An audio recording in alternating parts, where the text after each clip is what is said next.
Hey, what's up, everybody? I'm George Mossey. I'm here with my co-host Heather C. And last night we finally got episode number 3 of You, Me, and My Ex, because it took 2 weeks off due to the 4th of July holiday, but it is back, and we are going to jump in and talk about Kay, Jerry, and Jessica.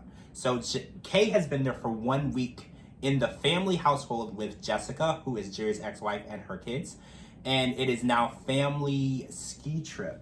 Oh boy. And she didn't even know what to wear. So Kay's like, what do you wear to go skiing? Why do you go skiing? What is this? So the whole situation was pretty funny, but I thought she took it all in stride, and she actually had a good time. And she was making the trip pretty fun for the kids as well. The only issue is Jessica hates her. Right, so it was pretty subtle in the first 2 episodes. Like, we felt like there was a little tension, but I think we can go on and say she full-blown hates Kay. Like, she doesn't want her there. She's annoyed by her existence. She's annoyed by her presence. And Kay made a statement at the trip that said this was a great family moment. And instead of everyone saying it was and we had a good time, Jessica makes the statement, what makes you think this was a family moment? Meaning, what makes you think you're a part of this family? Which was extremely nasty. This is Jerry's fault. I'm just gonna say that. Like, this is his fault. Because, okay, first of all, this is a mess that you made, okay? Yeah. While you were pursuing a new relationship, you dabbled in a past. Mm-hmm. You had welcomed your ex back into your life. Whether it was for your health, whether it was for whatever, companionship, she was there. And she continued to be there while you started a new relationship. At that point in time, you should have considered all parties in all situations. The reason why they're not getting along is because there's no boundaries. You move your girlfriend in, she doesn't even have a place to stay. First of all, they don't even look like they're dating. Right, I haven't seen any hugs, kisses, or anything. Jerry's with Jessica more than he's with Kay. I agree with you. And I feel like Kay's just kind of like the little spunky girl that's like there. And it's almost like she's not fitting in because they're not letting her fit in. They're not letting her fit in because they're not done with doing whatever they have over here. Yeah. And if that's not the situation, that's what you make the situation look like on TV. So I'm just telling you like what us as viewers are seeing.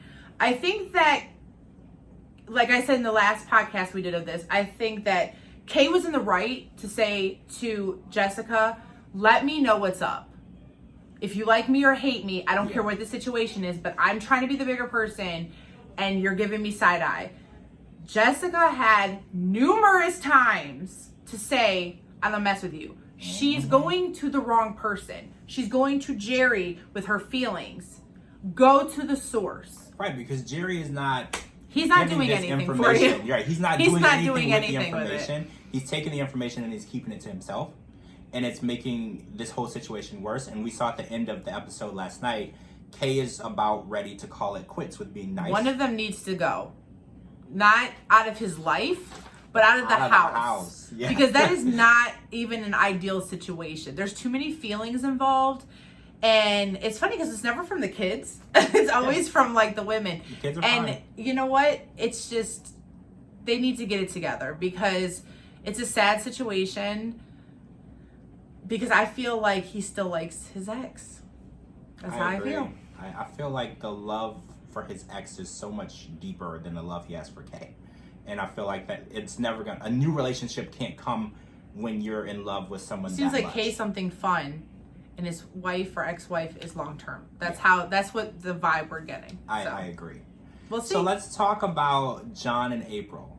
So actually, it's more so we're going to talk about Lauren and April at first. So we found out that Lauren and April, when this happened, obviously they were not friends. But we also found out that Lauren, he called it a celebrity death match. He said it was basically threats and throwing things. And there was even a point when Lauren tried to run April over with a car. So when we saw them doing this photo shoot last night, and they have a podcast together, it's called Co-Parenting Past Chaos, and they were doing a photo shoot in the tub together, it's really hard to believe that that relationship was ever at that point of trying to run over one another with the car, because they literally do everything together.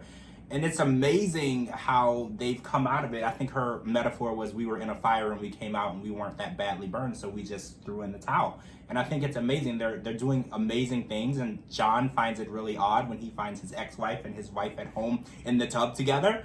But I think that the relationship is only going to help the children involved in the situation, and it's overall a good thing. It's just amazing that people can be the bigger person like that. Yeah, and women always do crazy things. Like, I know for a fact, like, I'm the type of person where I probably have to hate you before I like you, and then we end up being best friends. So I don't find it really odd that they were, like, at each other's throats, and then now they're, like, bathing together. Like, I don't know. Like, well, obviously that was all for TV, but the fact that he was mad that there was two beautiful naked women in front of him, I'm like questioning that per se. Like, I don't care if she is your ex, she's hot, and hello. She's your ex. She was beautiful enough to be your ex. Right. So, and he even said the scariest thing in the world used to be Pennywise the Clown. Now it's this. I don't understand that. We're questioning you. Yeah, I don't understand it. They're beautiful, and so actually, John is re-proposing to April, and they're gonna have a big wedding. So that was kind of like what was talked about last night, and the wedding is giving April anxiety because they got married kind of like in a private ceremony, and a lot of people know about the situation and how the relationships got intertwined and how there was cheating involved. So she's really nervous to do this in front of everyone.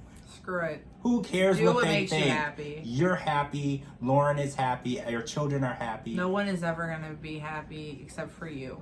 There's nothing wrong, right, with you having this big wedding, enjoying yourself, take a lot of pictures, and just enjoy it.